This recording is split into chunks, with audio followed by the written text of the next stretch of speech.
Greetings and salutations, friends, and welcome back. Uh, Tonight, I will have a special guest in the form of Tere Joyce from Not My Rabbit Hole, who will have to forgive me because I'm a terrible show host and forgot to put her YouTube channel in the description of this video, but I'm going to do that while we have our conversation here. For a long time now, people have been asking me to cover Max Spiers, well-known conspiracy land character, and his deaths and the conspiracies surrounding his deaths. I looked into it a little bit, but I'm not an expert on him or his history, how he rose to prominence, what occurred when he apparently died of a drug overdose, and more. But Tere Joyce from Not My Rabbit Hole has been covering this subject probably since the beginning, and has interviewed Miles Johnston and others related to the Max Spiers sort of saga, and has extensively also covered Sarah R. Adams, who you may recall we've covered here, the fake healer, fake psychic, fake. So I wanted to bring her here because she's much more well versed on the history and the more knowledgeable about everything. I would like to also just make a note to anybody trying to send me Twitter messages. I have been suspended from Twitter for tweeting, quote, here's what I tweeted.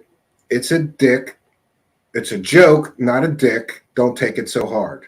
It's a joke, not a dick. Don't take it so hard. I was suspended from Twitter for tweeting that.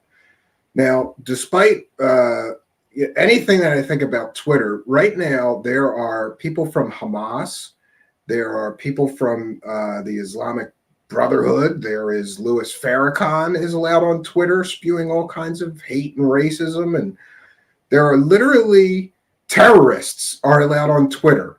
But I'm banned from Twitter for apparently tweeting, quote, it's a joke, not a dick, don't take it so hard. I don't even know what to say about this, but it is what it is. Unfortunately, we're unable to stream to Twitter until this situation is resolved. I filed an appeal. Nobody got back to me.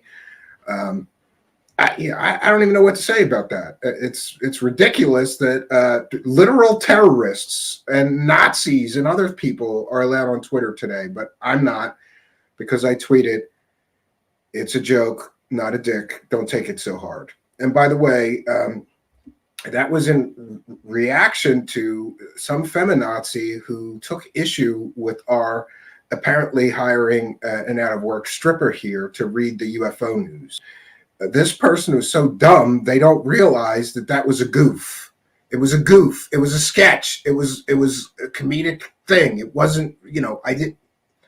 Anyway, we will not be able to stream to Twitter until the situation is resolved. And further, this really does impact us.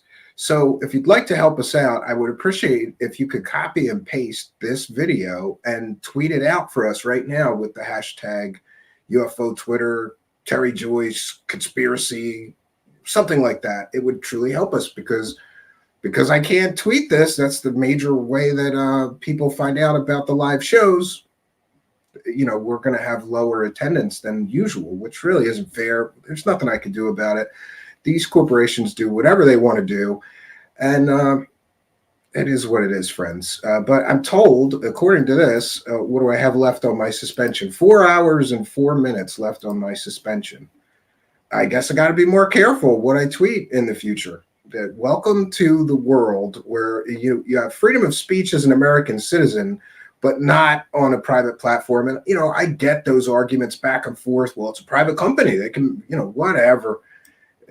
Something's got to be done about these mega giant social media companies doing whatever they want.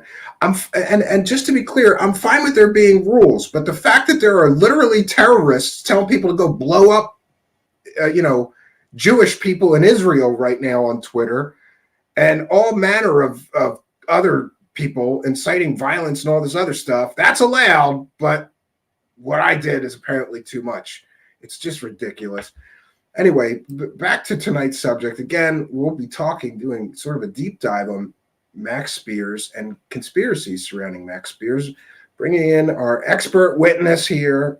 You may have seen her on Last Comic Standing. She was on the first season.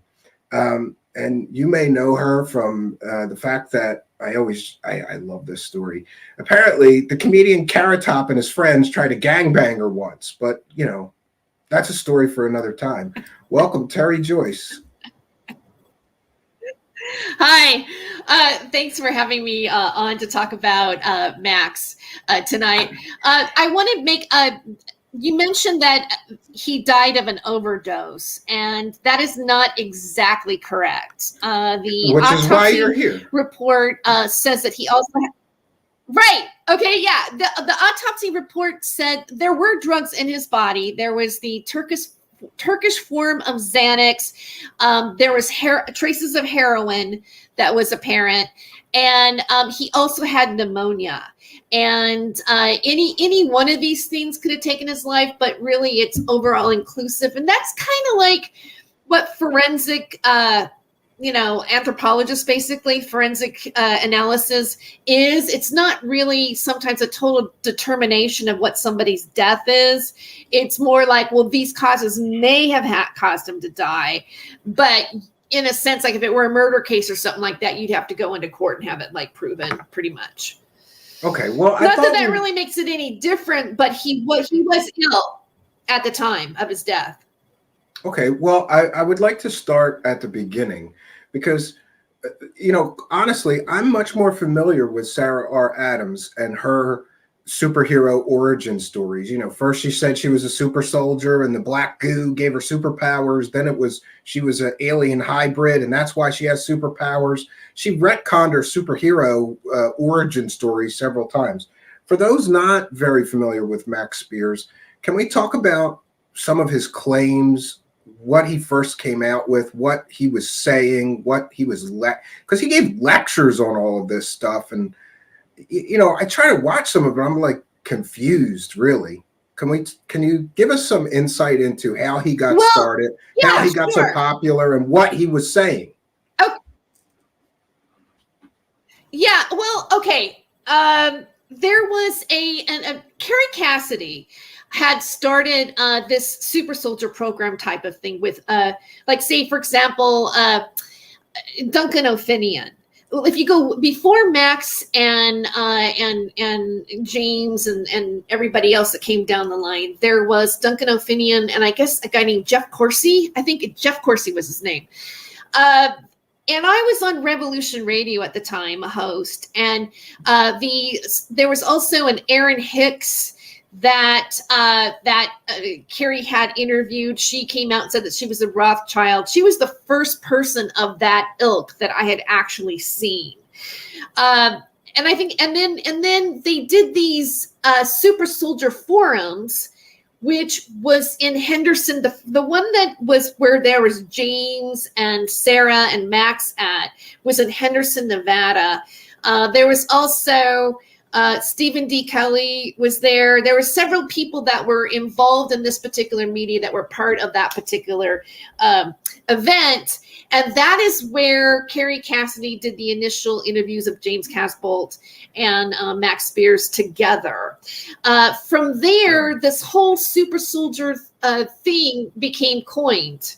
Now, the super soldier program is based on, I believe, the theory that the Nazis made contact with extraterrestrials, and it has like an Uberman thing, like the perfect soldier, augmented reality.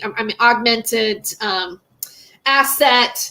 Not augmented reality, but chips and DNA tampering and MK Ultra mind control, and it kind of hybrided all those theories together. Now, the thing with Max is that he never called himself a super soldier. I'm not really sure how he got into this whole type of media. But I do know that his father was a famous actor. His grandfather was a famous actor, and his name was Herbert Percy. He was in the movie The Bridge Over River Kwai. He, went to, I guess, like schools paid, like, private schools. He was not in the normal school system. He was a childhood friend of Orlando Bloom's, the actor. There's a connection there. I think that maybe Orlando Bloom was like his godfather, or Kristen does as his godfather, even though they were the same age. So there's this association to that actor. And he would admit that I'm not, what you call a super soldier. However, he did talk about being in some kind of programs. He admitted to kind of like waking up and getting repressed memories. Even if you wanted, I mean, I'm not here to argue whether these things are valid or not. However, it is known that MK Ultra mind control really does exist, or did exist. At what point did it stop being practiced? We don't know. And there is a connection to claims that a lot of people that are in Hollywood are also victims of MK Ultra mind control. Specifically, even the comedian Roseanne has come out and admitted that she was. And that when she talks about it publicly, a lot of people in Hollywood come up to her and go, "Thank you so much for coming and talking about this." So that's kind of like where the background is. Like, he did speak on forums. He did go to these events because these events existed for them to be on. And I think that people like Kerry Cassidy and Miles Johnston and everybody else, they made a lot of money off of the super soldier conspiracy. Sure. Yeah. And isn't it interesting that so much of the what I think is garbage information, it all starts with Kerry Cassidy. It's like she's at she was the genesis of so much garbage information that is now sort of accepted as conspiracy land mythology. Whether you believe the stories are true or not, they're out there now, thanks to her, making money, exploiting what a lot of people think are mentally ill people, or people that are having delusions or whatever. Right? So he starts with Miles Johnston and the Basis Project as well. They had an ongoing affiliation. Can we talk about Miles' role in publicizing this, Max, and popularizing him and his stories? Well, I think that overall, Miles Johnston was the one who really popularized them. And, he had James Casbolt and, Max Spiers as his prize stars, really. Max was charismatic. He was a good speaker. He was good looking. So was James Casbolt. Like they were, I've often wondered, were they just a bunch of actors coming up and saying what they were doing? Like, this is all pretend? Were they really saying something? The one thing that I find interesting about these two men, Max and James, is that James is nowhere to be found at the moment. He went to prison, but I thought he was released. We don't know where he went to. And James Casbolt was married to Haley Meyer, who was part of the Meyer grocery store family. So he's like, the heiress to the, the inside elite, basically, the 1% he was married into.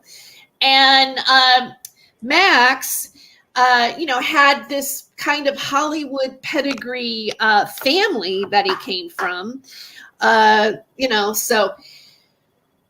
Yeah, they were both a Miles Johnston vehicle, and a lot of the shows that they were on Miles Johnston's show. Now, when you go to where the problem that I have with everything, like I could say, oh, okay, yeah, he was just a drug addict, and he OD'd, and he was touched in the head, and blah blah blah blah blah. Honestly, that's what I thought. The fact of the matter is right. Right.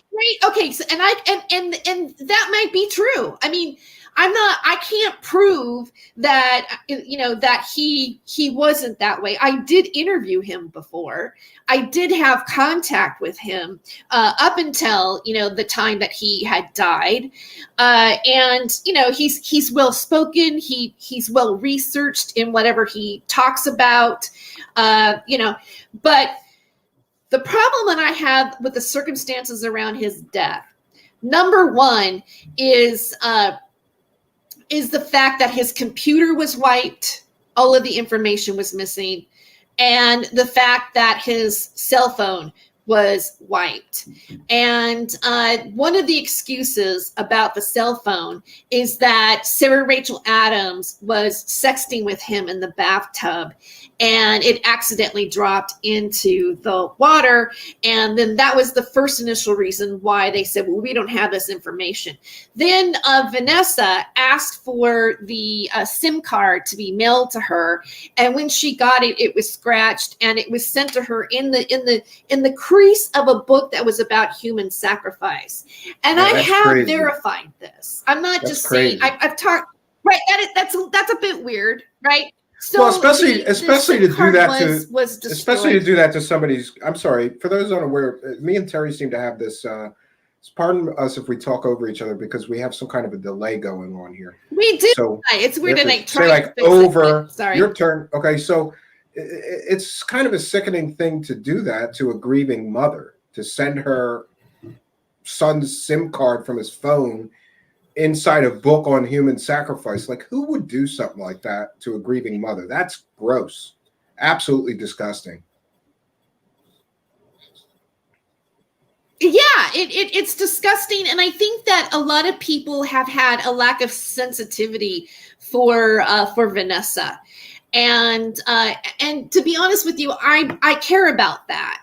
I care about the fact that I just feel like she's been kind of used in many ways, and and also Sarah, and I'm going to say also Taj, has taken opportunity to push out some horrible, horrific rumors concerning Vanessa and Max that I'm not even going to repeat on air. But I will say this. I just think it's pretty damn hideous, and they're still saying it.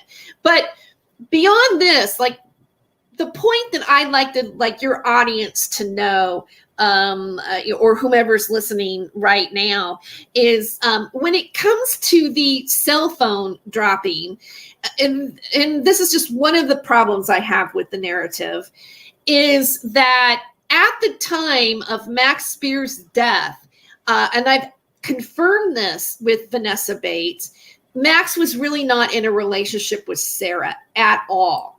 As a matter of fact, they had broken up.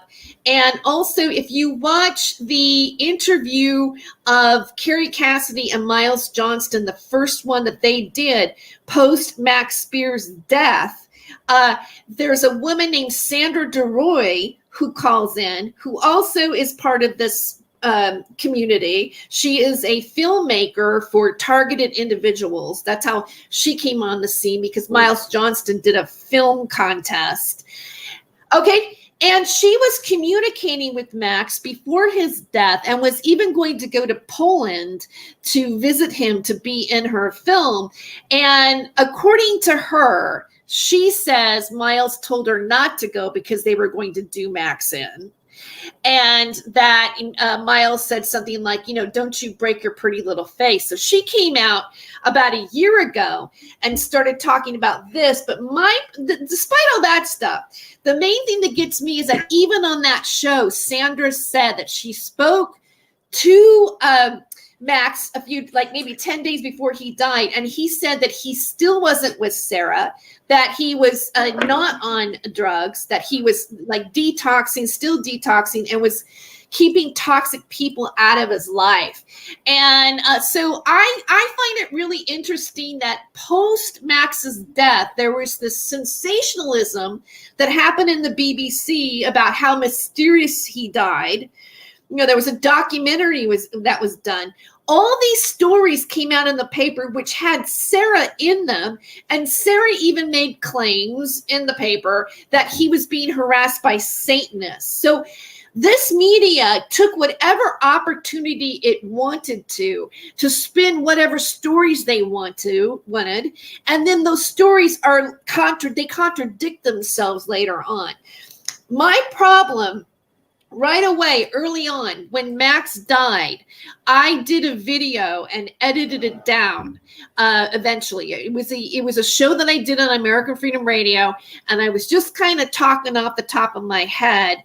I caught footage of Miles Johnston saying, on the initial show, oh, he wasn't doing any drugs. Oh, there was this thing about Stuart Swerdlow, his wife, giving medication, and Sarah was upset, and blah, blah, blah, blah, blah. And all this stuff was like coming out in the media that way. And then like 3 weeks later, Miles is in front of a camera saying, and I have footage of it. I have it edited into a video to show the dichotomy of what he said, and then a Facebook post saying, oh, once the autopsy's together, we're going to know that it's drug overdose, plain and simple. Like within 3 weeks, he was already pitching another narrative to people than the initial interview with Carrie Cassidy. That bothers me in media, because this is not the only media I've been involved in. And so one of the reasons why I wanted to be involved in online media, or that I really kind of started to become my own journalist and talking about things, because I could see that how the mainstream media worked anyways. It's the control of the narrative before the autopsy come in, and that bothered me. And then Miles Johnston in that Carrie Cassidy interview does not get his last dates correctly of what show he was on and where he was at the time. And I was listening to Christine Joanna Hart's show, and in my video, I pointed out that he didn't get it right when he was in Cyprus. And after I did that, and I don't mean to cause drama, but after I did that, I got harassed. I basically, Christine went after me. And then I had all these sock puppet accounts. Like one day I woke up and all of my social media was just like going nuts. I literally had somebody approach me as the Communist Party, telling me that I was a horrible person. And I was like, wow, that's like getting a compliment from Satan. It's like, I couldn't believe it. It was really weird. And I got to say, it's not because of that incident, but my life has not really been the same since that initial pointing that out. I have been, and then I know it's not the only thing that's causing it, but I have had just awful. I've seen some of that, and I also think that we should at least mention that when this Max Spiers died, Conspiracy Land went nuts with all these conspiracies, and people were making monetized videos basically telling all kinds of fairy tales about what really happened to Max Spiers. And you can still see some of that on the internet. And that is sort of just despicable to me, regardless of what I think about his so-called information. He was a human being. He died tragically young.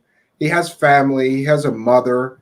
Leave him alone. Don't use his death to make monetized videos telling people that, the men in black came and murdered him in his sleep, and what did this and did that, and there was all of this stuff going around about what really happened, as if these people were some sort of authority on him, his life, his death, and what, quote, really happened to him, right?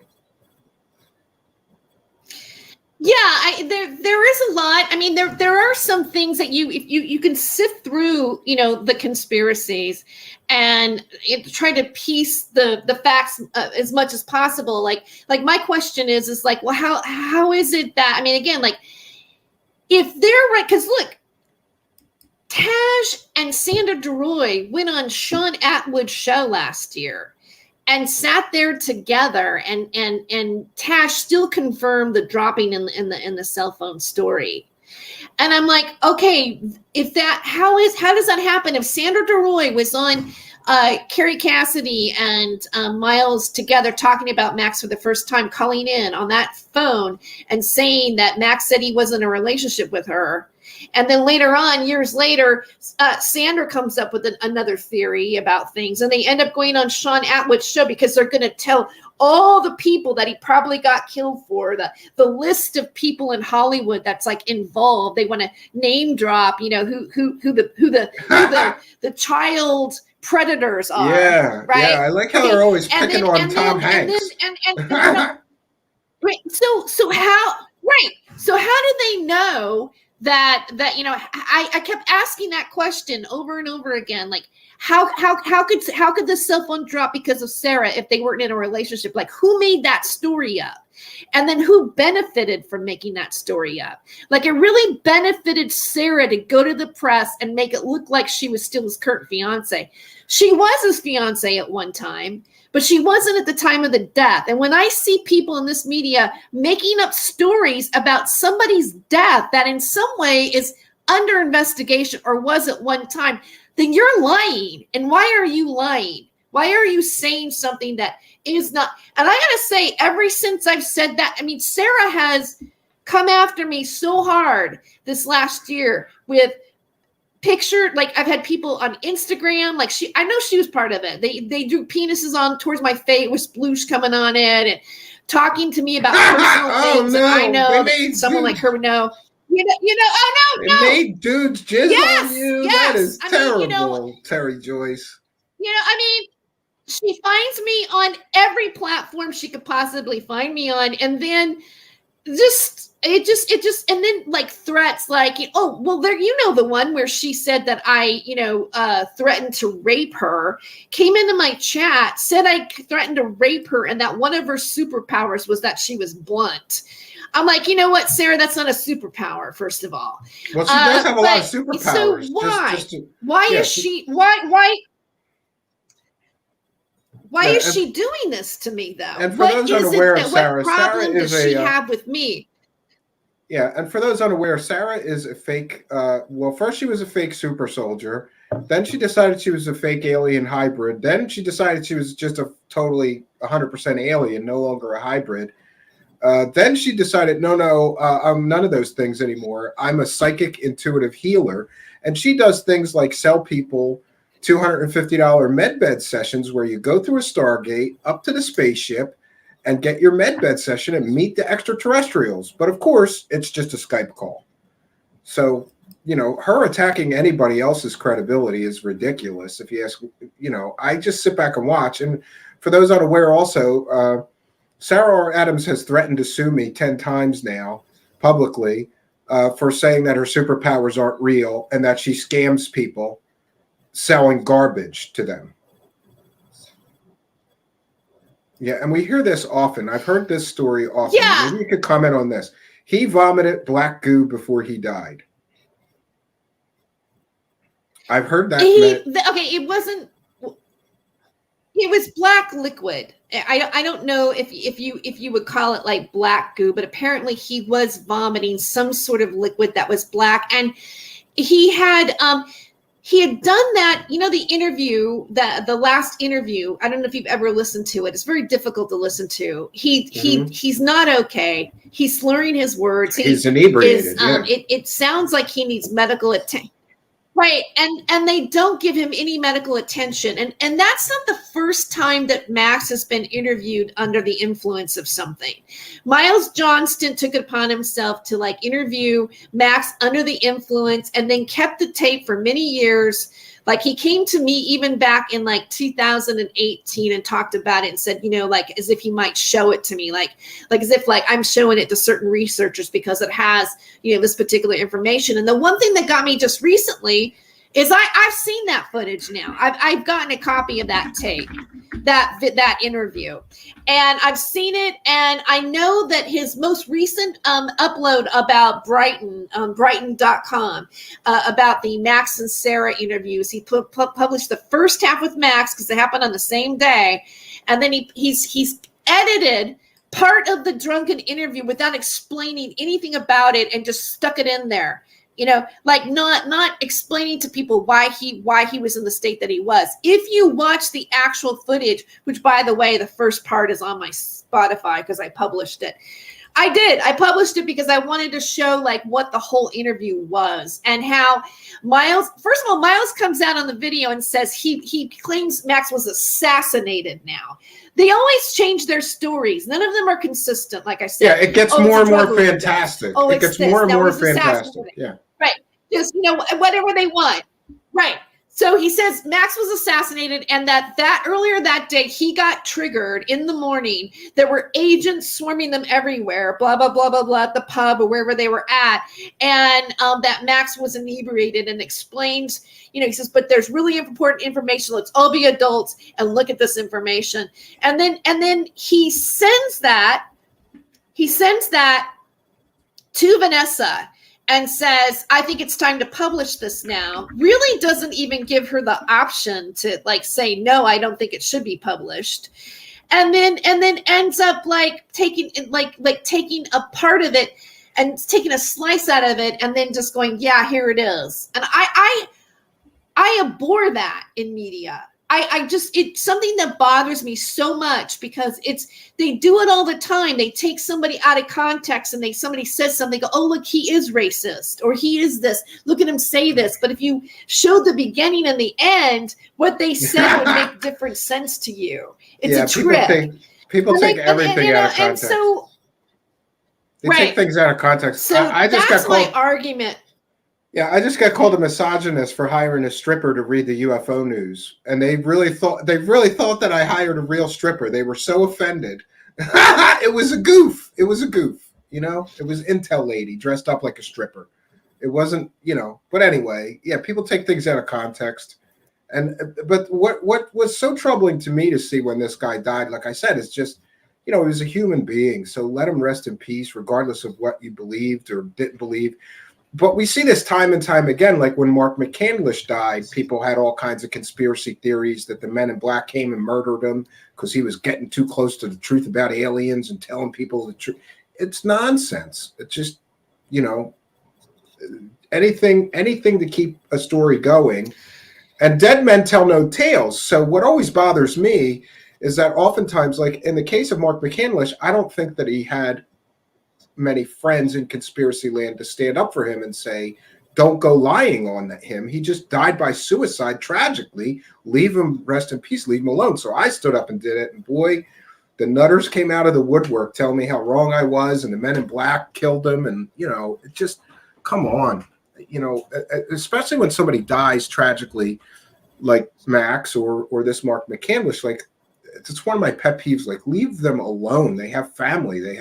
Sometimes they have children. They have a sisters or brother, mother, father grieving their loss. And you're on the internet telling fairy tales about what happened. Here's the truth about that guy's death, And it seems to me, too, that Sarah R. Adams One thing I do. She rose to prominence just because she was that guy's girlfriend, right? That's right. That's what I think. And there are a couple things that are kind of odd about it. I want to get back to Sarah for a second. Well, one thing about Sarah is that Sarah was on the phone post his death doing a ritual with them. That is a fact. That has been confirmed by Vanessa. Yeah, wasn't that something so he would rise from the dead? He was going to rise from the dead or something based on some kind of magic ritual she was doing, or they were going to transfer his soul into another body or some nonsense. Obviously, they were trying to do something. Like she talked about how you can get somebody's soul in a bottle of wine or milk or something like this. There was this. Like that has like been verified. Like that's not really folklore, Oh, Deborah Kale. Hi, Deborah. I saw that go up for a second. Yeah. So they're now in terms of like James Casbolt and Max Spiers, they were talking about something back in 2014 that a lot of people who follow BooAnon now talk about. They were the first people to talk about vampirism on children and things like this, and the elite, and those kind of. I don't want to get your channel in trouble, so I'm. Yes, I think you know what I'm talking about. 17th letter of the alphabet. Okay, it became 17th letter of the alphabet, but they were saying it beforehand, and so that therein lies the. I don't know. Now they're not on the internet anymore. Like, is that really what might be a part of it? And I, you know, again, I've got feelings about the 17th letter of the alphabet that it's, you know, but it doesn't mean that some of that might not be real, or is it real? Like the definitive of that particular kind of activity that we're talking about before everything else exploded. This media has included that as part of like what these programs are, or what the elite do, or what the Illuminati is, or whatever. Mm-hmm. Now, maybe that started with David Icke. Maybe that started with, you know, in this area, but they did talk about those things. And that is kind of like the theory of like, well, what was on a Max's computer? Like, what part of, like, why would everything that he had been working on or talking about be wiped off of everything? I don't know. Yeah, so like I have a question mark in that, and the main thing that bothers me the most is how the media has covered it, and how they have used it. Like, I think that Miles is publishing that on Brighton because he's still trying to get some sort of juice out of views of Max, even though he's dead, and he doesn't care about how he's being depicted. Max Spiers, others have said it was sort of a cash cow for Miles Johnston, and he was the most popular of the people that he had interviewed, so he kept bringing him back and bringing him back and bringing him back, and others that didn't get as many views as Max, he wouldn't keep bringing back and bringing back and bringing back. So yeah, like, what a vampire. The guy's dead and you're still trying to make a couple bucks off of him, telling fairy tales about his death. But you mentioned that everything that he was working on has been wiped, right? Like his laptops, his computers, his phone, his mother. Yeah. You have spoken to his mother. Has she verified to you that everything was wiped? Yes. His computers, his laptops? Yes. Yes, she has. Very strange. Yes. Well, there could be a lot of reasons for that. Some people have said that there was, you know, people near him or around him were getting him drugs and things, and that there might have been some information related to drugs or messages about picking up and dropping off drugs. So somebody may have gotten to his devices to erase all that, to escape any responsibility for what may have been a drug-induced death, right? May have been a drug-induced death. I mean, when you, first of all, why? Oh, here's one thing that I do want to bring up in terms of the drugs and everything. Max had, you know, obviously it was known that he had a drug problem, and he had been to rehab for it, and also he was working on creating content for people who had been in programs or who had been sexually abused, that might have been, you know, have that kind of issues, and to help them, because those kind of people sometimes have drug addictions. So he wanted to help do something that would help other people like that. That was a goal of his. But in terms of like being given drugs, like, obviously he was staying with people that if it was known that he had a drug problem, they were just willing to like offer it to him anyways without caring. And, you know, it was like the person who bought it, Monica Duval, actually paid for those Turkish Xanax. It was purchased by her. The drug purchase came from her, like giving access to him having it. And I want to bring up the discussion of targeted like gang stalking, or when you, and I know a lot of people like, oh, I don't believe this is true. Well, you might believe it if it's something like that might be happening to you in some way. And I think, and I had a similar experience where I was invited to go on a project, and I'm lucky I got home and they were right away and like wanting to give me drugs. The first day I was there, giving me a bong to smoke at a scene when the scene didn't call for it, and I did do it, and things that are like actually illegal to have on a set. I think that when you're being targeted and they want you to be taken out in some ways, they do not want the karmic responsibility for it.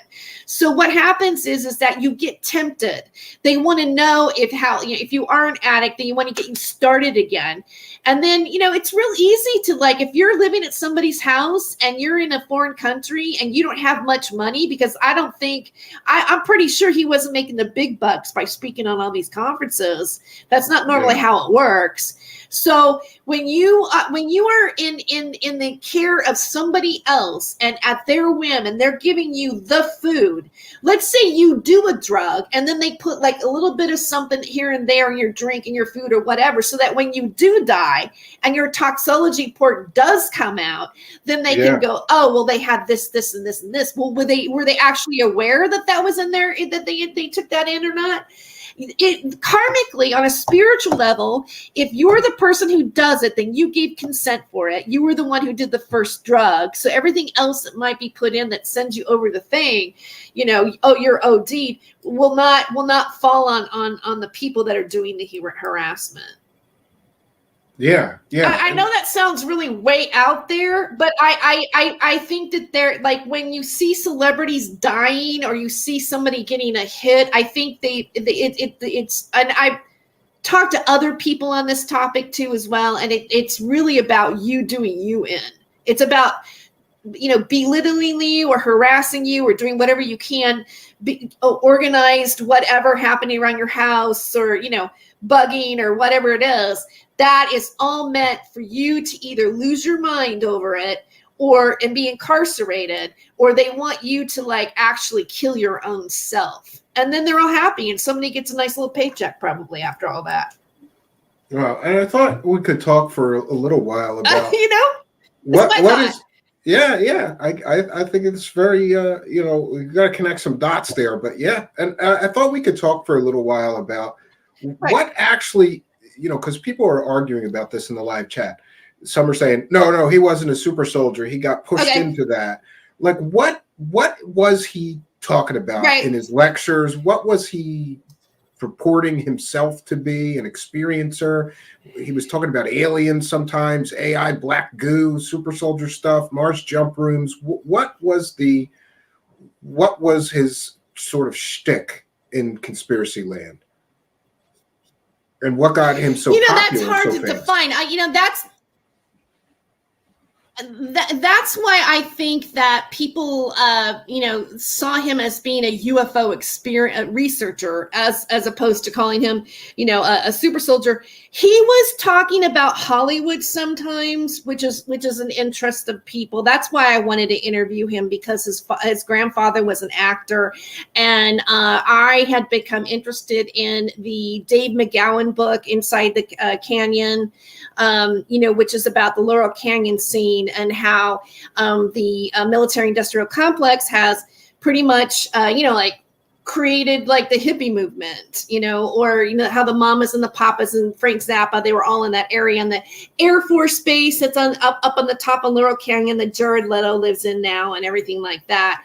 That whole scenario was of interest to me at the time that I interviewed him, and that's what I really, when we had a topic, he had a lot of knowledge about that. And if somebody comes from a family that is in film and television, I was interested in having him on as a guest. So he did that. he talked a lot about that topic I'm talking to you about the Illuminati, about the elite, about the MK Ultra mind control, the victimization of having MK Ultra mind control. And one thing that Max did say, and I think this affected a lot of people, and it really affected me because I'm a big softie.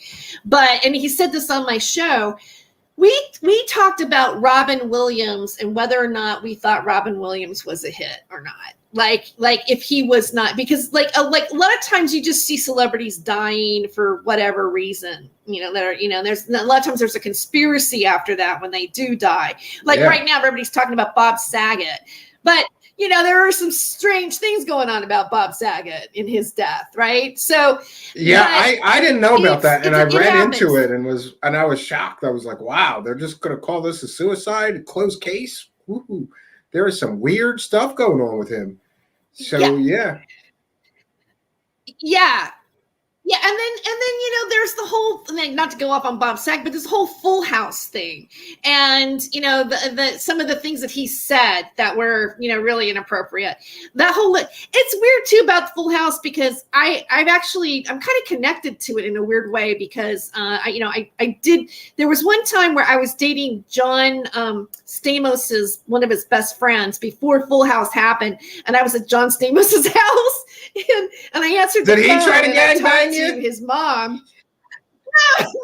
No. But he didn't try to gangbang you like Carrot Top? Yeah, if it was John Stamos, I might have done it, but I'm kidding. Maybe not. Who knows? But boy, I talked love to his that mom guy before the too, show actually right? really started. Oh, he's gorgeous. I mean, come on. Come on.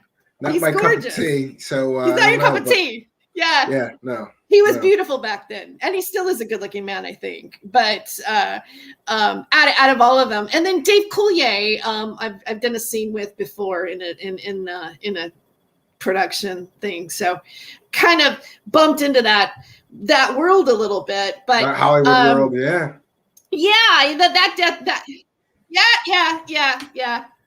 So back in the 80s, I was dating his friend. When I was like 24, and then like 24 back then. Yeah, you're dating yourself. Yeah. Even before well, it's probably, I think it was like 1980. Was I doing stand-up yet? I think it might have. Yeah, I was doing stand-up. So I'm trying to find the time frame. Probably like 1986, 1987, something, right? I think whenever that show came out, it was like they were in production of it. So I was like actually really hearing about it. But back to Max. I just think that there's a lot of suspicion still shrouding around his death, and I do think that Sarah has lied about certain things concerning him, and then that she profited off of it. And I think that she's still trying to be in control of that footage that Miles has. So, I think it's going to be edited according to Sarah. She threatened. I know that she threatened Miles Johnston with a lawsuit if he didn't take down her original "I'm a Super Soldier" video, because now she doesn't want people to see that she used to be a super soldier. Now she's a super powered psychic healer. So I know for a fact that she tried to threaten him to take those videos down, because it conflicted with her latest superhero origin story. It's interesting. Right, but that's too bad because. Go ahead. How do you have a lawsuit with something like that? Because if you did, like right now, if I'm doing the show with you, right? But let's say like 10 years, like 5 years later, I don't want people to see me talking about this. I can't sue you to take it down. I consented to be here. So that's just that's ridiculous. Well, just so everybody's aware, though, anybody that's ever been a guest here, if they asked me, look, I really don't want you to leave that up, I would probably, just out of respect for the guest, take it down. But sometimes no, like I'm sure there's a few guests like that Angelique came on here and stormed off after 10 minutes would prefer I take it down. That I won't take down because I just won't, you know, and it is what it is, you know. Yeah, so it's your content. Yeah. So we talked about some of the things. I suppose one of the reasons that a lot of I'm super into conspiracies, but I remember when he was getting so popular, I just listened to him a little bit and I went, okay, he's talking about stuff that I've heard about, and it appeared to me, at least, that he was gluing together or connecting a lot of dots, kind of like Alex Jones does, into some more grander conspiracy. You know, he talked about the Illuminati, bloodlines. He talked about, you know, secret government stuff and underground bases, and you know, it just didn't seem anything new to me. It seemed like he had pulled together a bunch of stuff from conspiracy land. So I didn't have very much interest in him, but I realized that he got super popular super quickly, and was making the rounds at all these conferences and things like that. Yeah, he did. Again, like as you're talking, I realized I trailed off into Bob Saget and stuff. And you know, I think that the one thing that he did say on my interview that I had was he talked about the human heart, like the reason why, you know, we lost Robin Williams is because, you know, people loved him, and so, you know, the elite like to, like, you know, harm people on this, you know, heart level. And he talked about how Earth in the solar system was the heart of the solar system, and that is why it was wanting to be imprison it, because it still had heart and compassion compared to other planets. Maybe that was it. I mean, maybe that, you know, opened up people and made them want to wow, you know, froze up there for a minute. Maybe that made them want to like, you know, follow him. But I think he was just one of those people that was charismatic. He was a good speaker. You know, it's like he was an actor. It's like a good actor. Yeah, you know, it's like, if you look at him, he was handsome, he was charismatic, and he was a good storyteller. I didn't, like, you know, I just never, I listened to it a few times and then I lost interest. But I will give him that. Good looking guy, very charismatic. The women loved him.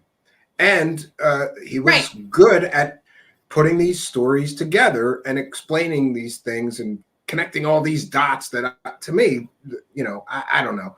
But yeah, it's interesting. And I did get that actor vibe from him. I thought this guy is, because he was, you know, chiseled face, and he was handsome and very charismatic.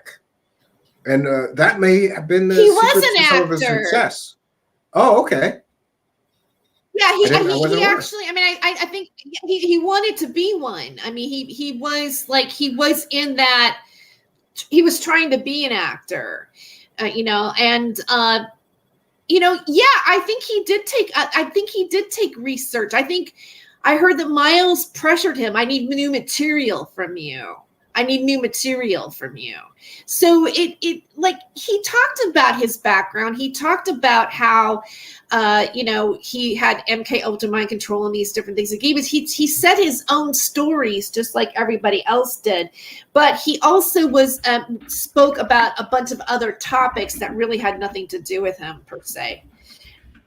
And, you know, because, you know, he was a super soldier. He was like an expert on the information. And I think that's how he was invited to all these different conferences and things like that. Yeah. So I think maybe we can switch gears, you know, unless you have more to share. I think we could switch gears. And no, I'm good with.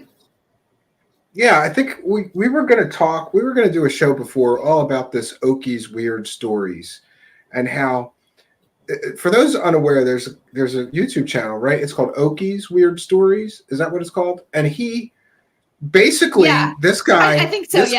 Yeah, this guy from Oki's Weird Story YouTube channel, he decided that what he was going to do is he was going to study all this super soldier stuff, and then he was going to invent a whole story about him being a super soldier.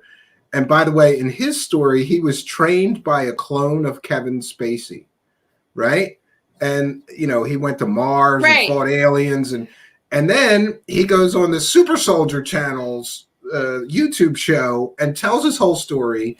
And they bought it hook, line, and sinker. People were in the comments talking about how accurate his information was and how his story resonated with them, and they're a super soldier too, and all this nonsense. Let's talk for a while about the fact that whole community was so easy to fool by somebody completely faking it, right? Yeah, they were, and the documentary is called "How I Infiltrated a Bizarre Conspiracy Cult." Is the name of it, and it's uploaded on his channel on YouTube, and then I mirrored some of it and did commentary on my channel when I first watched it. And what he did, like, he was watching it like I got caught up in it, but I got caught up in the super soldier stuff back. I got caught up in it in 2011, 2010 was when I was first watching these guys. And before I even joined this media, I was watching. It was kind of one of those things where I didn't want to tell people I was watching it, but I was fascinated by it. These guys are just saying these outlandish stuff. Maybe you were looking for, you were looking for your own Captain America. That's what I think. Yeah, you wanted to find your own Captain America, right? This is trippy, and so but he was watching it, and then of course he didn't totally believe it, and then and in the documentary you see Captain Randy Kramer and all Benjamin Fulford and like Corey Good, a lot of the people that are involved in the Super Soldier program. They watch Corey Good, they watch all these different, he's in the mix as well, and they have he drew a line, he put all the different stories because there's a certain narrative that matches down. Yeah. And I find it really interesting that Kevin, right? It's got its own anthology happening. And when they came out and said that Kevin Spacey, you're like, well, where does Kevin Spacey come from? Well, Kevin Spacey was in a movie called The Men Who Stare at Goats, which is the closest thing to anything like a super soldier, something that it would have involved MK Ultra mind control or psychic abilities, because it was a sect of the military that really did exist. And there was a documentary done where a man was able to stop a goat's heart with their mind. So there has been work done in that way where they wanted to use these things in the military, because when you talk about super soldiers, you get into remote controlling and energetic work and warfare that doesn't have to do with guns, and but it's the whole thing has been really stretched out of proportion with this whole anthology. So Oki actually took that one of those stories, made up his own narrative about what was going on, and then finally okay. Now, James Rink is another person that's kind of like an offshoot of all of this. I say offshoot, but he has the Super Soldier Talk Forum Live, and so, continuously. And he actually, I think, accepts in the documentary, I think it was $200 to have a session with James Rink. And then he says, well, I'm booked up, I can't take you till later. So it's a month later, finally does it. And the guy Oki just spills out his story that he practiced so well. And James is just sitting there going, yeah, oh, okay. It's he ate it up. It says, hey, Yeah, he ate it up, and the entire audience loved it. The audience loved it. The little details he added, like being trained by a Kevin Spacey clone and all this other nonsense. And he was talking about the weapons that he used. And I always think that, honestly, I'm so into conspiracy land stuff, but as soon as I hear super soldier talk, I check out because I go, this is ridiculous. This is Captain America. I read that comic as a child, and they all have their... and then we have James Caswald, who literally says that he has lasers that can pop up out of his arms and stuff, and all these guys always have superpowers, but they won't show us the superpowers. And one of the things that I always find funny too about these super soldiers is that they're always in terrible shape. You never see like a big buff guy come out and say he was in a super soldier program. It's always some fat, balding, overweight guy that looks like a slob, you know. And famously, I don't know if you know this, Tere Joyce, but Randy Kramer, I did a show on him, and he kind of through a mutual friend like threatened me, you know, like he was going to beat me up or something. And I said, here's what I'll do. I will rent a boxing ring anywhere you want, Randy Kramer. And you're a super soldier. I'm just some normal human slob.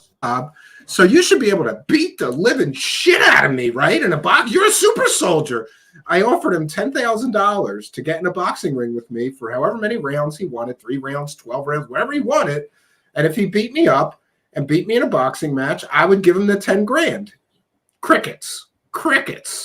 Because I just wanted to get in a boxing ring with him and prove he doesn't have superpowers.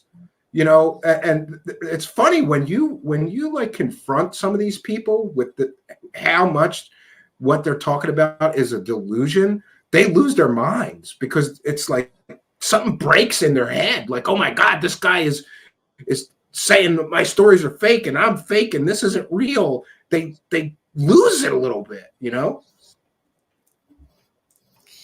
Yeah, well, I mean, especially if they're, you know, they're not real. I mean, if you are real, then why? I mean, obviously, why would you care, really? Yeah, prove it. If right, you know, you'd go, okay, sure, but Randy Kramer's an interesting one, actually. I think I interviewed him one time too, and it was on my other channel. I don't know. I think I have the footage on something, a thumbnail or something like that. But I did back when I was on Revolution Radio. I did interview him. Oh God! And he smoked a vape pen the whole time. He like he was vaping cannabis while I did the interview. Believe it or not. Well, I can't blame him for that. But, you know, one of the things that's interesting about him is that he literally describes weapons from the video game Halo. Like somebody asked him, like, what kind of weapons did you use on Mars when you were fighting those aliens? And he described weapons that were exact to the Halo game weapons, which is just hysterical to me. You know, like he's using video game, you know, laser guns and disruptor weapons. And it's just so ridiculous, you know.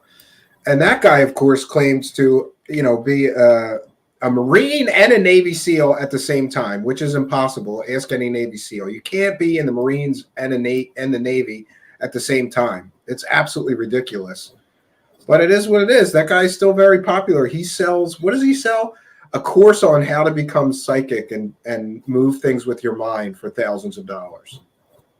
Crazy.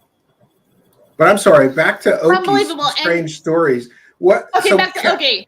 Casball took it down after he realized he got punked, right? He took the video down, the full video of the interview. You mean James Rink? James Yeah. Rink, after he got punked.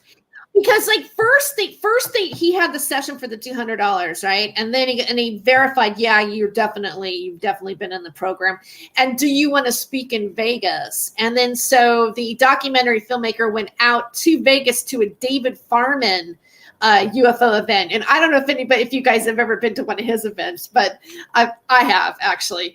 And so you know, but it's like crickets there. There's not crickets, but there's hardly any. I mean, it seems like those events are getting worse and worse. And maybe in terms of people really showing up at it. Now, maybe he's making money off of the live streams that people are buying, you know, of the different speakers. So they go to these different things, and then the next day he does an interview with James Rink while he is in Vegas telling a story. And, you know, and then afterwards he just basically walks out, and it's like him getting on the plane and talking about his experience.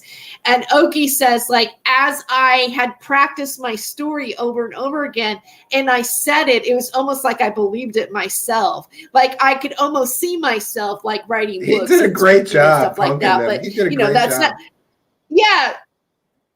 Yeah, he did. And now the aftermath of that is that and I mirrored it on my channel a little bit. There's another channel on YouTube that interviewed James Rink, and they kept saying that he had a gargoyle. Like the filmmaker, had all these, they could remote viewing him and what his purpose was, and that he's very low vibration, basically going to hell or whatever that is. Satanist. Yeah, he's a Satanist. A gargoyle attached.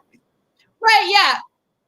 And he has a gargoyle attached to his throat chakra, which that's like lately, like there's some people that, I know, like Charles from Project Camelot, we keep like joking about the gargoyle, like how there's a gargoyle attachment all the time. So I love this. Matt R is mentioning that Rink remembered that he is a Hulk, and now there's 4 other people.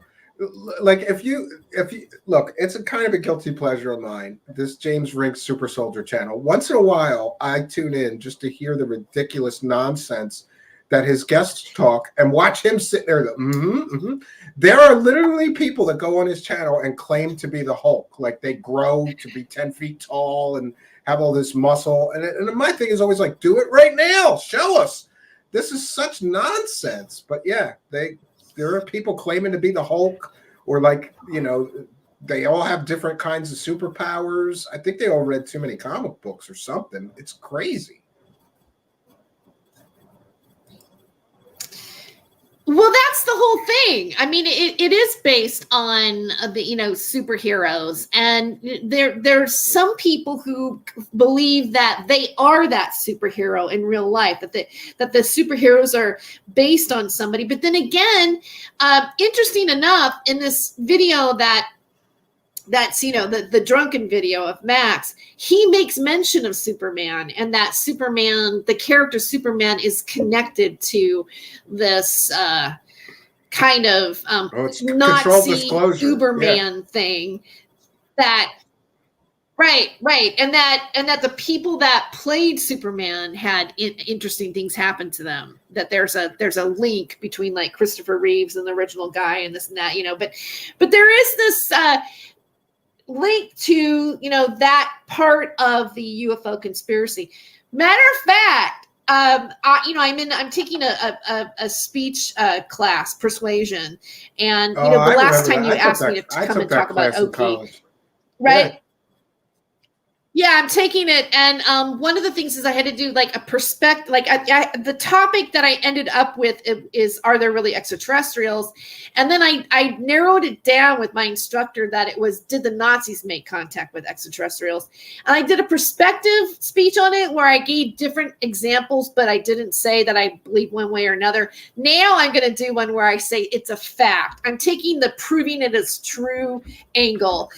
Personally, I don't know for sure, what is or what isn't, but I personally am interested in that aspect of everything in terms of extraterrestrials, and the knockoff of the spirituality that came from like the Vril Society and the Thule Society and the women with the long hair and Aldebaran and all that kind of hollow earth, which was written by, the Hollow Earth came from a guy who wrote a book. The guy who wrote it, God, I'm forgetting his name right now, but he coined the phrase, the word is mightier than the sword. That the guy who coined that phrase was the one who wrote the Hollow Earth story. Frank something. Yeah. Anyway, sorry. That's funny. Yeah. It's just this whole super soldier thing to me is it's just kind of ridiculous. Like it would be one thing if some of these people had some kind of evidence, but none of them ever provide any evidence or show us their superpowers. At that point, I check out. I'm like, these guys can go on the internet for hundreds of hours. If you look at somebody like Randy Kramer, hundreds of hours, or Casbold or Rink, they've spent hundreds or thousands of hours in some cases talking about their superpowers on the internet, but they never show us the superpowers. So to me, it's a big letdown. Like, come on, Captain America. That looks like, 80-year-old, Captain America that got fat and stopped working out. Or it's just kind of ridiculous, right? Well, it sounds really outlandish. The interesting thing is that there's so many people that identify with it. you know, that they've been gravitated towards it, and they feel like they also were either MK Ultra or however. And you know, I don't want to discredit any of that, you know, or people who have identified, but I think that some of the people that have identified with it may not be totally mentally or emotionally healthy. You know, it's like it's almost like they want to believe in something, just like people want to believe in, you know, in different religions. You know, it's something like it, and it allows somebody to feel like they belong to a group. And I think that we all want to, in some ways, belong to something. And who doesn't want to be a superhero or have special powers or be special? And I think that's the allure, is that I'm special and I have special abilities. You know, and so that might be some of the attraction to identifying with it. Yeah, I absolutely agree with you. I think a lot of it is a form of escapism for people who feel maybe unacknowledged or don't feel very special or important in their lives. They're not getting attention for whatever reason. They're very, besides their claims of having all these superpowers and these space adventures that they go on in the Mars, that they're very ordinary, boring people. So I've often thought that, yes, it's some form of escapism. Like you said, I'm special. I've got these special abilities. I've got these superpowers. I go on adventures. I saved Earth. And they're always this big hero, and they place themselves at the center of the stories as some kind of big hero. It is a crazy, crazy phenomenon, this whole thing, really. Somebody mentioning... One thing I did want to... Sure, I'm sorry. I'm just putting up some of the comments from the live chat. If we have a little bit of time left, I don't want to keep Tere here too long. If you guys have questions for Tere Joyce, please put them in all capital letters. Maybe she can answer some of your questions. Actually turning into very good attendance. We've got 120 something people watching. Thank you all for being here. Please be sure to smash the subscribe button and the notification bell if you haven't already. I see some new faces in the live chat. Welcome, all new friends. If you enjoy this kind of content, we do 3 to 5 new shows every week. And Tere is a friend of the show, will be probably a frequent guest coming back. Actually, I'm going to do something and embarrass you at the risk of, wait a minute. Let me see here. At the risk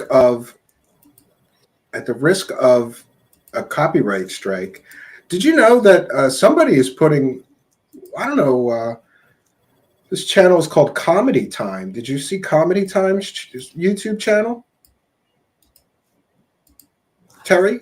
Yeah, I've been on Comedy Time before. Oh, look at there's a bit you did called "You Really Don't Look Like a Hooker," and we're gonna. Oh yeah, I'm gonna share it right now because it's funny and embarrass you a little bit. So here we go. Okay. Oh, but wait a minute. Let me put up my fair use banner here. 1 second.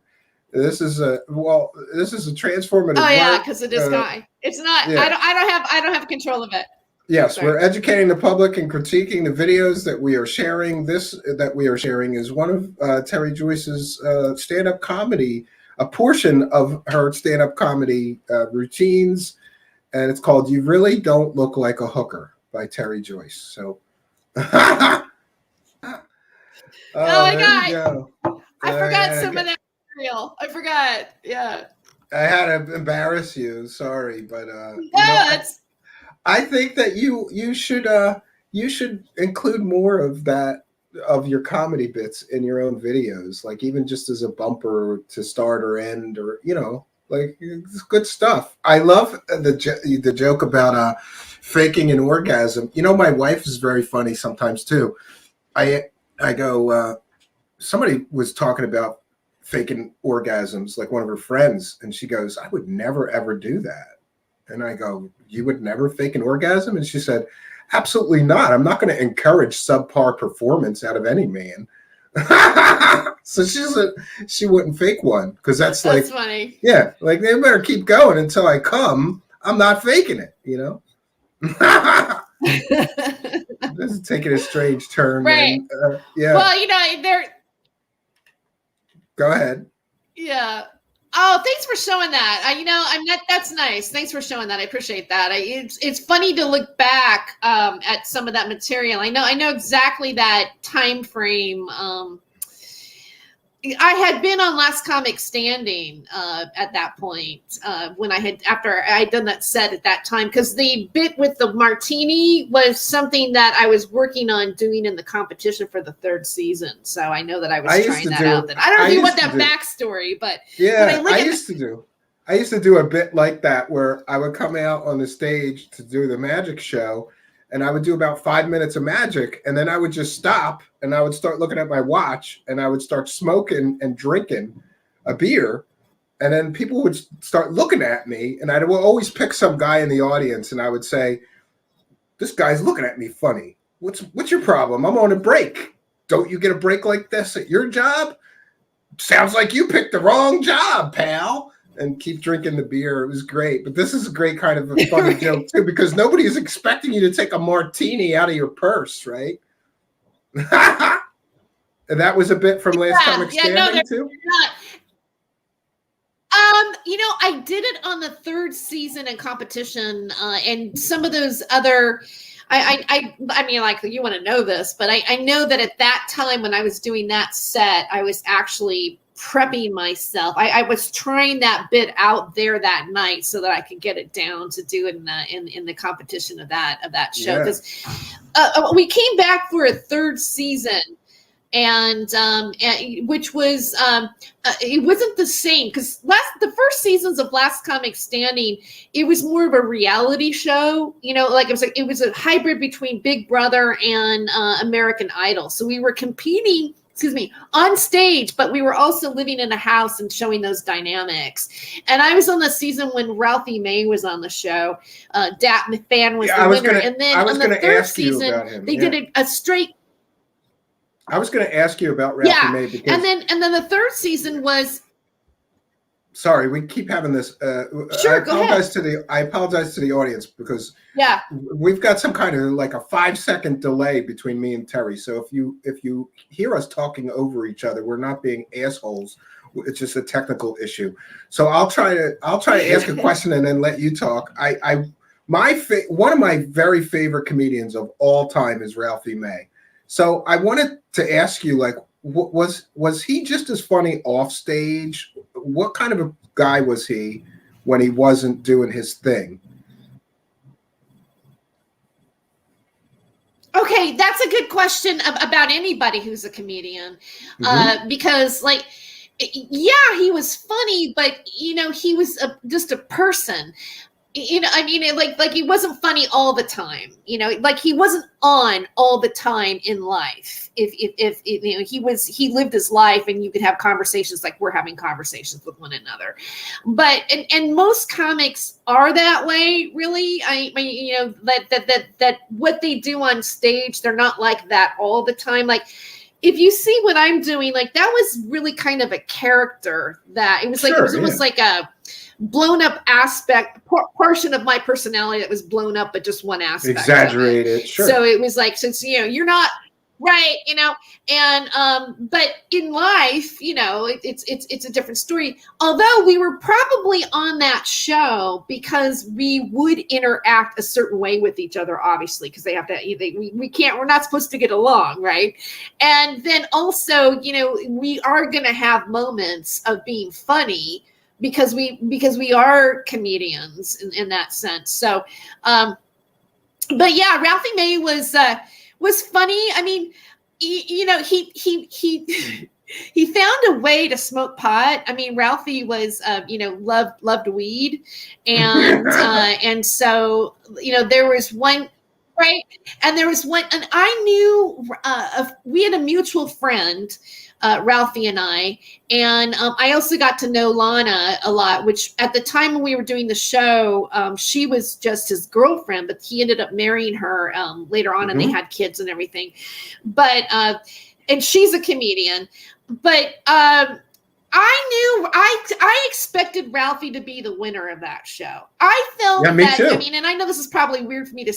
Yeah, I did. I mean, and I was like, I knew I wasn't going. I saw myself placing in the show, but I inside myself, I knew I wasn't going to be the winner. I just felt it. So for me, it was about taking myself as far as I could with it. Mm-hmm. I didn't have the kind of like boom, boom, boom, boom, boom act that Still Ralphie developing. did. I had Ralphie moments was a of it. monster. And then He he was just a monster. threw it down. Like he would just like, he's so cocky. He would just say it, then he'd drop his mic and then like walk off. You know, it was like people would just go, wow, you know, they'd go wild over that. Well, don't you think he won? He won. Yeah. He sort of won by losing, though, because just as you were saying that you pretty much decided, well, we'll just use this for publicity and a learning experience. I'll go as far as I can. For Ralphie, he like nobody remembers the guy's name who won that season of Last Comic Standing. I don't think so. Stefan. Yeah, no, I don't remember the guy's it's name, really, and I don't even remember any of his comedy. None of it. The guy who won, but Ralphie, I remember specific bits that he did on that show, and I followed Ralphie May ever since first seeing him on Last Comic Standing. I've seen everything he's ever done, including this. He did a sort of a workshop. There's a video on YouTube of like he's giving advice to younger comedians at the Comedy Store. I think I've watched that and was great advice. He just seemed like a monster at it, you know. So sometimes you win by losing. Like there's magic competitions, and I lost a bunch of them, and it was always funny to me. Like magic competition is kind of the same thing. Like this one guy was terrible, and he won this contest I was in, and I brought the house down with applause. But they made up some bullshit for why I didn't win, or you know.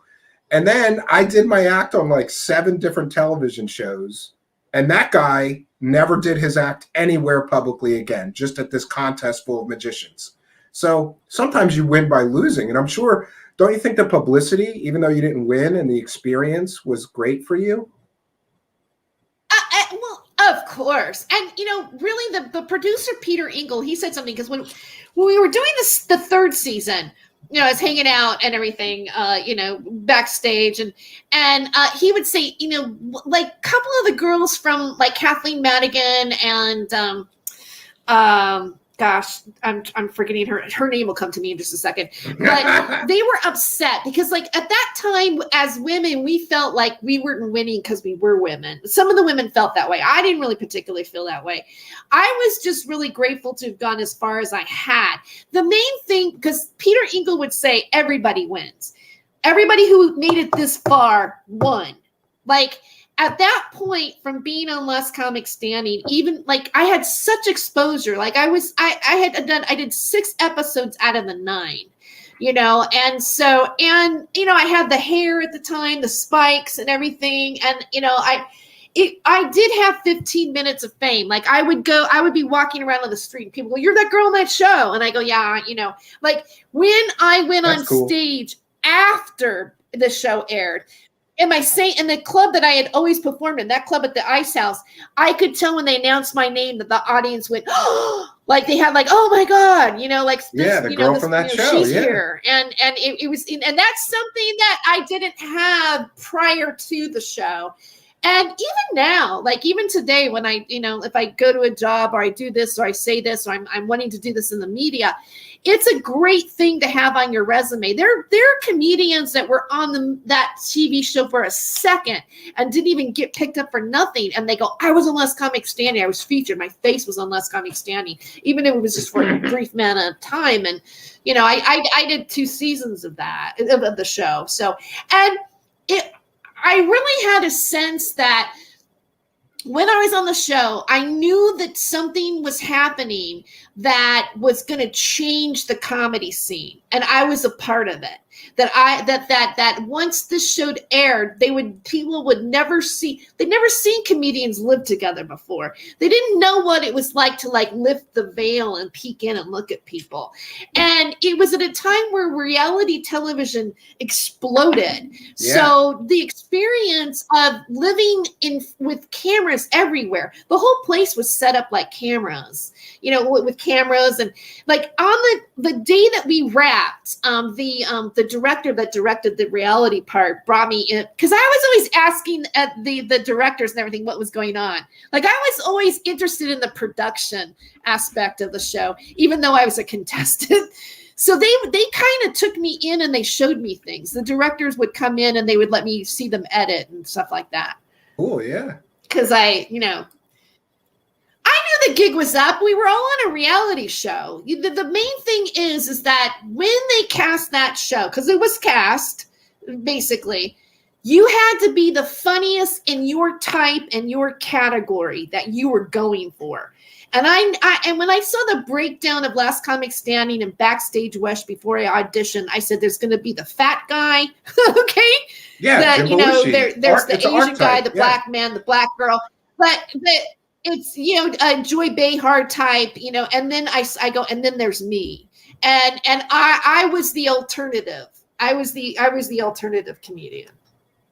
That was the category that I had, that I saw. I just had to be the best at that." Yeah, interesting experience for you, for sure. Yeah.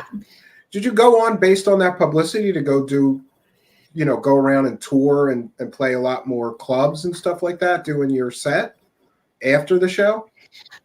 Well, I was already working professionally. I'd already been, the thing about that show, every single one of us had already been professional. None of us were amateurs in terms of, like, we just hadn't had any television exposure. So I already had 10 years of working clubs before I even auditioned for that show. I didn't tell everybody how experienced I was, because first of all, I was 40 at the time of the show, and I didn't want, that's like the kiss of death. So I didn't want people to know how old I was, and I didn't want them to know how experienced I was, because I didn't want to give them, like, I'm competing with these people. I'd rather they be surprised about what I do, thinking that something else is going to come out of me. So it's a psychological thing. You just don't tell everybody all that. And a lot of people don't realize this, but, like, Terry, I know a guy who is from Philadelphia, and most people would not even recognize his face or his name, but he goes around all these different comedy clubs all over the East Coast, and he makes like $100,000 a year plus. So sometimes it's not about fame for him. He could care less about fame. For him, it's a business. He goes and he does his set. He gets booked at, like, some of the Pocono resorts near my cabin. He does, and a lot of times, just because you haven't seen them on television doesn't mean they're not already a successful pro comedian. This guy's been at it forever. That's an interesting aspect of it. And there are a lot of people like that. Yeah, it's the same for magicians. There's a lot of magicians that make tons of money, and most people have never heard of them, Yeah. Yeah. Well, I want to thank you for spending the time here. I stopped. Oh, I'm sorry. No, see, we got this talkover thing. No, I was going to thank you for joining us tonight. I did put your YouTube channel in the description of this video, so I want to encourage everybody. Besides being a fantastic comedian, Tere Joyce is also deeply involved in all things conspiracy land and covers many similar topics to us, but different stories, of course. And her YouTube channel link is in the description of this video. Go over there and subscribe. She needs a bigger bullhorn, right? I think so. Right, I do. I used to have another channel that had a lot of people. I had 3,000 subscribers. I was rounding out to 4,000, but I lost it. So I had to start all over again. So, oh well, that's okay. Well, if we could be any help here, I'd be happy to do that. Go on over, click the description of this video. It's Not My Rabbit Hole with Tere Joyce. Go on and subscribe to her. Hopefully she'll be back again. And with another great story and share her expertise on some things that I'm not such an expert on. She's been following this Max Spiers story since Max was still alive and making the rounds. So we wanted to bring her here for you to hear more from her. Please do make sure you go over and subscribe to her YouTube channel. And now I'll throw you out. Long day today. It was my son's birthday. Okay. So bye. Yeah. I'm only teasing you, but we're going to bounce happy on birthday, out of Zachary. Here. Yes, happy birthday, Zachary. Thank you, Terry. I'll be in touch. Thank you. Good night.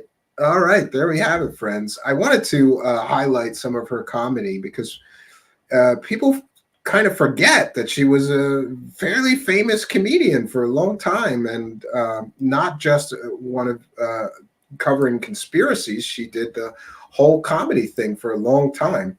So I encourage you, once again, go over there and subscribe to her channel. She does a lot of great stories centered around conspiracy land topics. So if you like that sort of thing, or you like what you hear here, I think you'll have a good time on her channel as well. And we want to encourage you to support her efforts. There's a few things I can announce. I can't get into my Twitter, but I believe tomorrow night at 7 p.m. Eastern time, we have Josh and Artemis from the Josh and Artemis UFO channel. And we'll be having a conversation with them. And the other big news is that this Thursday at 7 p.m. right here on this channel, I will be interviewing Whitley Strieber, most famous for the book Communion and the movie Communion. What an interesting guy. Imagine that you are played by Christopher Walken in a movie. But our guest on Thursday, Whitley Strieber, he was played in a movie by Christopher Walken. We're going to be interviewing him at 7 p.m. Eastern time this Thursday night. So I encourage you to be here. I'm going to get the graphics for that done tonight and then put the stream up. And in the meantime, tomorrow we have Josh and Artemis from the Josh and Artemis UFO channel. They'll be here for an interview as well.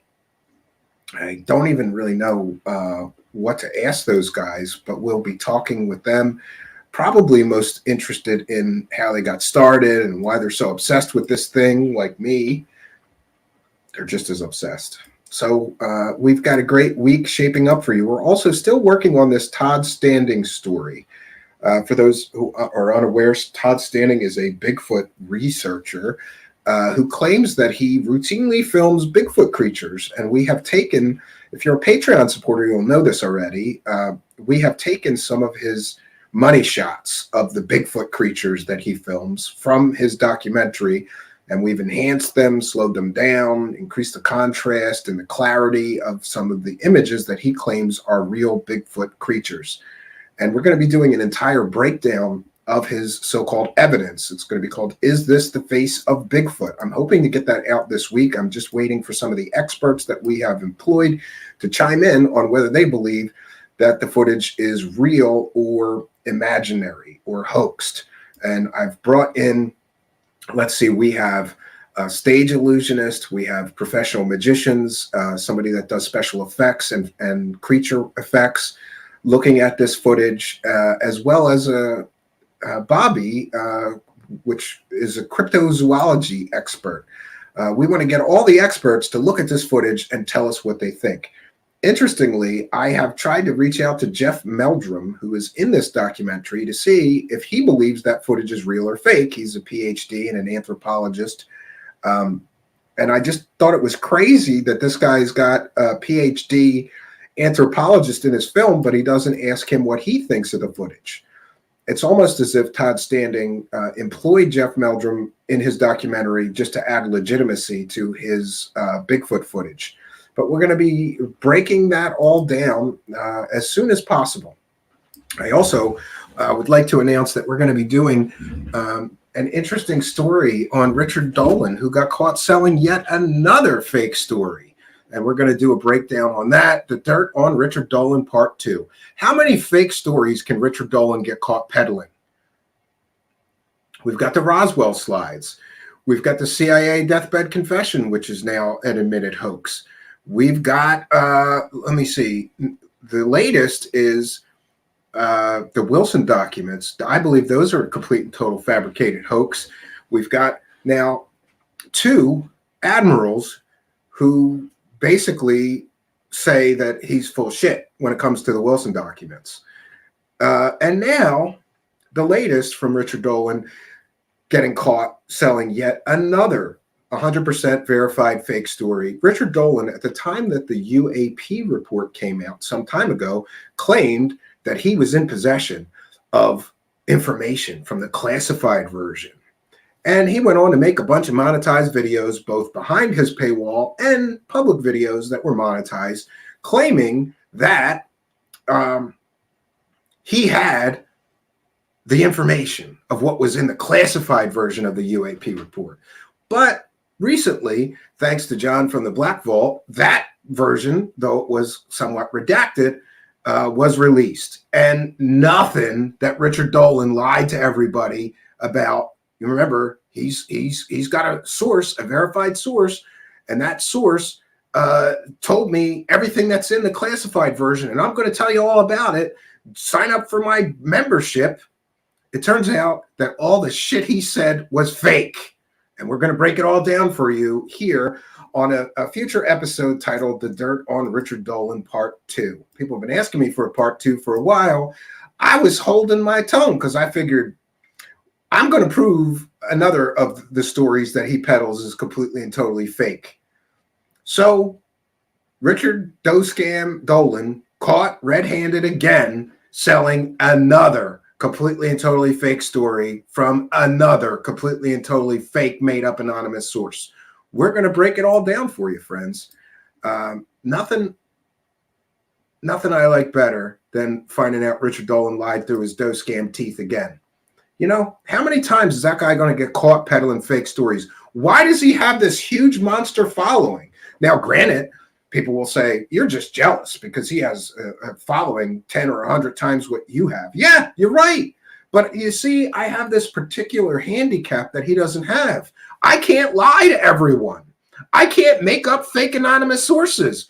I can't interview dead people. Richard Dolan literally interviewed a dead guy somehow.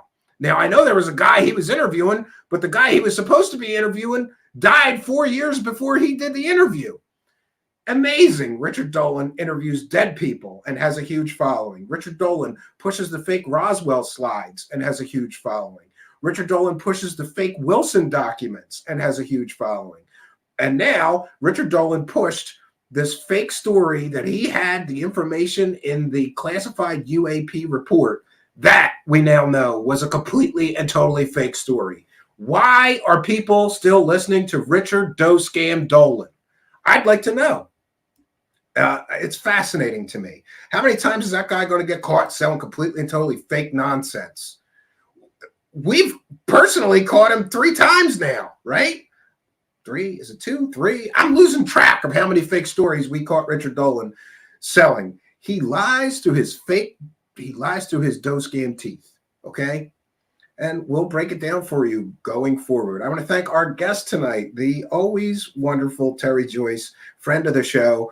Again, go on over to her YouTube channel, Not My Rabbit Hole with Tere Joyce. Go give her a subscription, and you'll be glad that you did. So that's all I got for you, friends. We will be back tomorrow night at 7 p.m. I apologize for this show being late tonight, but it was my eldest son's birthday. He turned 10 years old today. I cannot believe he's been here for 10 years. Seems like just yesterday I was driving my wife to the hospital to have him. It really does seem like just yesterday. I remember it like it was just yesterday. It doesn't feel like 10 years have flown by that fast. This little monkey is getting to be a big monkey. We had a great time tonight. I took him to Chuck E. Cheese, which is him and his brother's favorite place. You want to make a little boy happy, take him, or a little girl. I don't know. I don't have girls, but I'm sure it works on them too. Take them to Chuck E. Cheese. So they had a great time, and we had the cake and ice cream and all that stuff, and gave him some gifts. He had a great day today. It's a very memorable day for me. My eldest son turns 10 years old today. So happy birthday, Zachary. All right. That's all I got for you, friends. Until next time. My name is Stephen Cambion. Good night, and God bless all of you.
I had gotten so involved with the interview that I didn't even check for super chats. So I apologize. Just so everybody is aware, we're a viewer-supported show, and we read and thank every single super chat. I forgot totally until I saw that Lord Ludicrous Plaid, longtime show supporter, had sent a super chat. Actually, that was the only one for the evening, so I want to thank him for his kindness, his generosity, and support. He says, Truthseekers is the only channel that has caused a retraction from Dolan. Love when you expose clowns and hoaxers. Well, we've got a lot more of that in store. So I want to thank him for his kindness, his generosity, and his support, and also for reminding me that I have to check the super chat. So I apologize. One more thing, we want to check in with the PayPal. There's a few ways that you can support our show. The first way is send a super chat. The second way is that you can send a PayPal donation. The instructions to do that are in the description of the video. We have a message from Melissa. Says, hi, Stephen, loving your content. Sorry it isn't much, but it helps with a kind and generous donation of $12.63. Thank you very much for your kindness, your generosity, and your support. Mikey also with a kind and generous $2 PayPal donation, and Andrew with 10 Great Britain pounds. So thanks very much for everybody throwing a couple of bucks in our hat. You can also support us on Patreon for as little as $1 a month. Those Todd Standing enhanced Bigfoot videos are already on Patreon. Generally, whatever we're doing here, I upload it to Patreon first. So if you're on Patreon for as little as $1 a month, you get a sneak peek at some of the upcoming content. So thanks everybody for their support. We are a viewer-supported show, and your support is much, much appreciated. We can't continue the journey without your love and support. But you guys all give me an attitude of gratitude because there's people from all over the world throwing a couple of bucks in our hat and helping us to keep the journey going. So just wanted to pop back on here because I hate it when a super chat comes in on the outro bumper and I don't get to thank them. So thank you, Lord Ludicrous Plaid, for your kind and generous support. We're going to try bouncing on out of here again. We will be back at 7 p.m. Eastern Time tomorrow evening. Hope you will join us. Good night, and God bless all of you.